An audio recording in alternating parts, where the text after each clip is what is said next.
Senator Waters. Thanks very much, Mr Acting Deputy President. As I was saying in my contribution on this bill already, last time I checked we didn't have Rio Xstrata or BHP in charge of this place yet. In fact, we were here to represent people.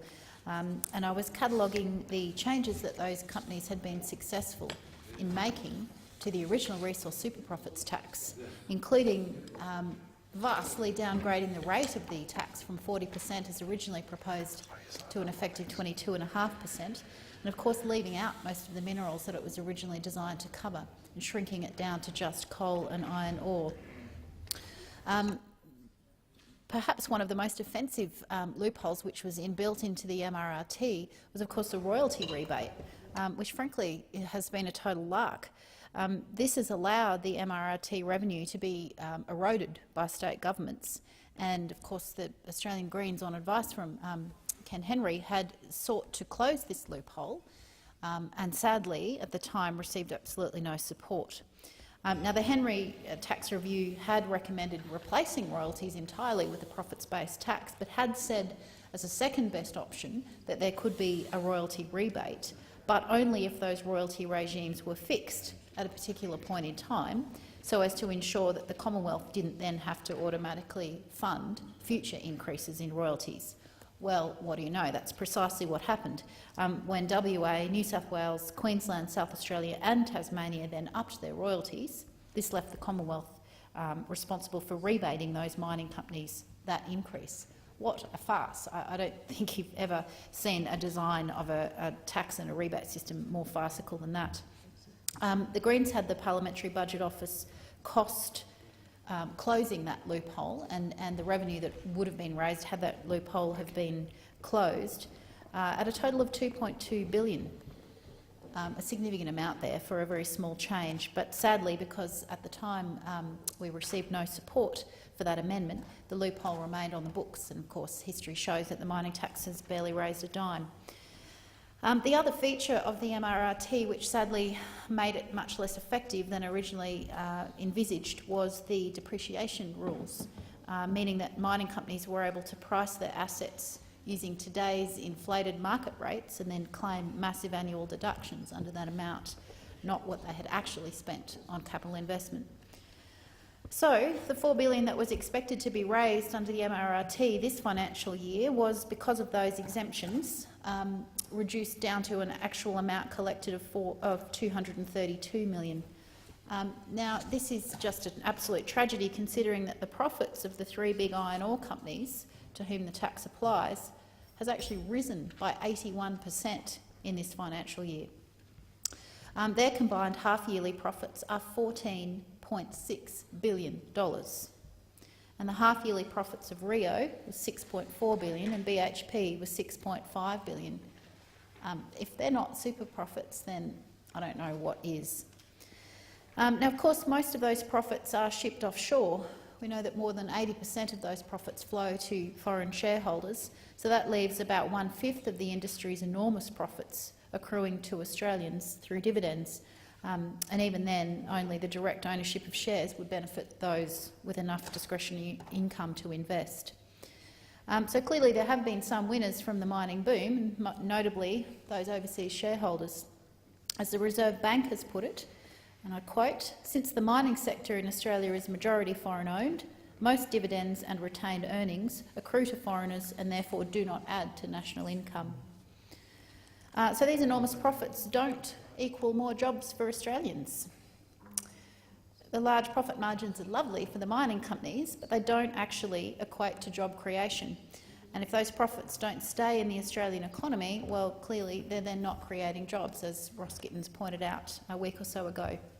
Now, the mining industry does create some jobs, about 2.4% of total Australian jobs, not as many as the industry constantly claims, but even those jobs come at a cost to the broader economy. We know that the Australian dollar has become more volatile because of the boom, and it being sustained at high levels keeps interest rates higher than they otherwise would be, and of course creates labour shortages in other regions or other skill areas. So this has resulted in lower profits, fewer jobs and lower returns to shareholders in other industries, such as manufacturing and, of course, tourism. We have one chance to make sure that the nation gets a share of the current windfall profits being made by these 80% foreign-owned multinationals. And that's why the Greens have moved and foreshadows our second reading amendments to this bill. Now, the first one was moved by Senator Milne earlier today, and it's to increase the tax rate back up to that original 40% and to have it apply to all minerals, not just to iron ore and coal. It's to fix that royalty loophole that I referred to earlier, to rebate only the royalties that were in place as at July 2011, so that the mining companies and not the federal government pays any subsequent increase in those royalties should the states further hike them up. And it would be to fix that depreciation treatment so that it's a book value, not an amount actually spent on mining infrastructure. Now, according to the PBO's post-election report, those features, should they be adopted, would raise an extra $21.8 billion in revenue that, frankly, we could all do with, and I would have thought that this government, if we're in a so-called budget crisis, would welcome such a revenue avenue. The mining boom is transitioning from that capital-intensive phase, and the production phase is now beginning. And this is when the super profits will occur, because the revenue from production will be rising, and they'll be less able to deduct it from those against capital investments. So we need to get a super profits tax in place, a proper one that works, before those profits are shipped offshore to their foreign investors. Now, we've also foreshadowed a second reading amendment, because axing this tax, as the government's three-word slogan would have the description, would also axe the low-income super contribution, which we all know will have a massive and disproportionate effect on women. This reform should never have been tied to the mining tax.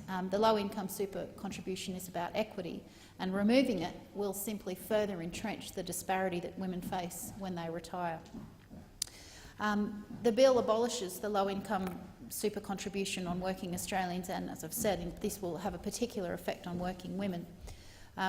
The Greens have sought for this to be dealt with separately by the Parliament and not cloaked in the mining tax repeal bill, because of the significant impacts that it will have on everyday Australians, and not just women but low-income earners as well. And precisely because this issue has not had the public airing and the debate that it rightly deserves. Now, frankly, the Abbott government is making a cash grab on the retirement savings of 1 in 3 workers, to the value of around $27,000 each, or 15% of their expected retirement savings. Under that low-income super contribution, the government pays a super contribution towards workers earning less than $37,000 a year.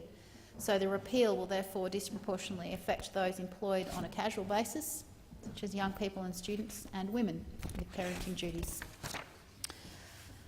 Now, the fact that the bill will deplete the retirement savings of 1 in every 2 working women, and 80% of women working on a casual or part-time basis, has sadly not received sufficient attention.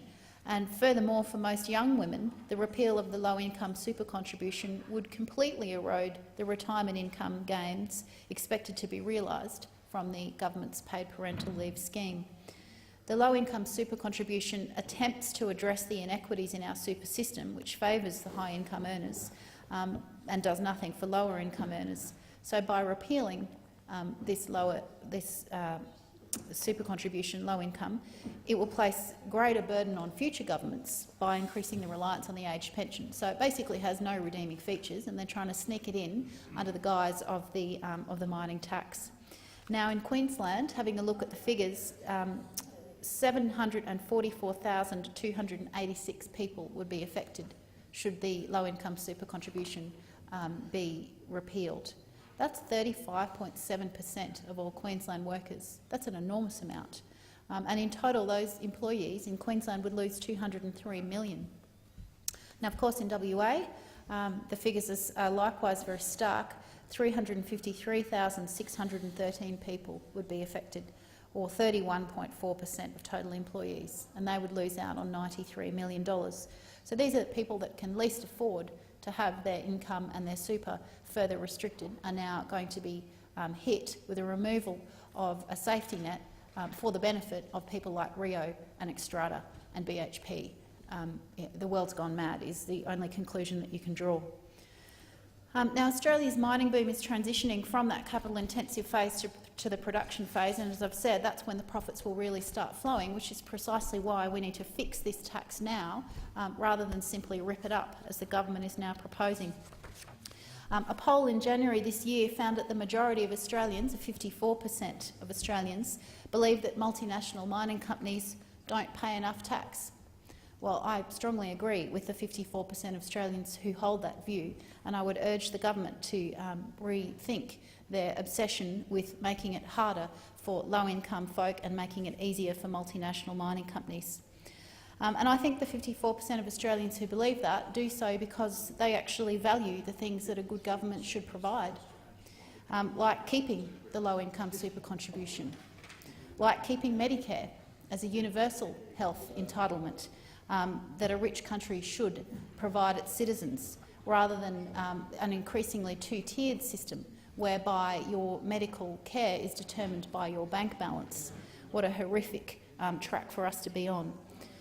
They value things like increasing funding for all levels of education, starting at the early childhood level right through to higher education, and of course funding the 5th and 6th years of Gonski that, should we fix this tax, we would then be able to fund. They value things like properly addressing affordable housing and homelessness, which is of course made worse by the mining boom and the fly-in fly-out nature of the employment in the mining industry.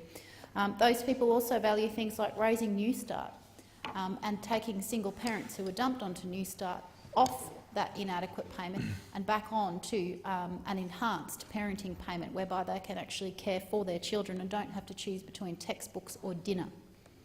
The 54% of Australians who think that multinationals don't pay enough tax probably also value funding childcare so that women actually have some decent options to return to the workplace, affordable options and quality options. They value things like decent public transport and dental health. The list of goods that the government could and should provide, were it to have a revenue stream that was fixed and with these loopholes closed, could go on and on and on. Sadly, what we've seen, instead of a government choosing to service the community that it's meant to be here to represent, it's instead servicing its mining masters. And once again, we have the Xstratas, the BHPs, the Rios of the world, who originally wrote their own tax. Well, now they're giving themselves a complete exemption from tax. Well, whoopee to them. Wouldn't it be lovely if we could all do that? But sadly, it would bankrupt the nation. What the community does not want is a bankrupt government, a government that is morally bankrupt and that is abandoning the interests of the community and the services that it should be providing to its people.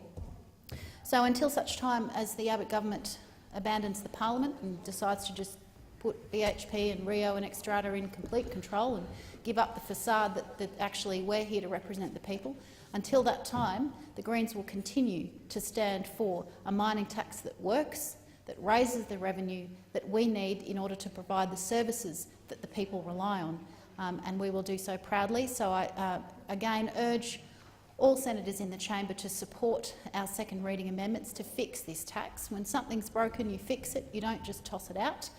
Let's fix this tax so that we can provide the revenue to do the good things that the community wants us to do. Thanks, Acting Deputy President. Thank you, Senator.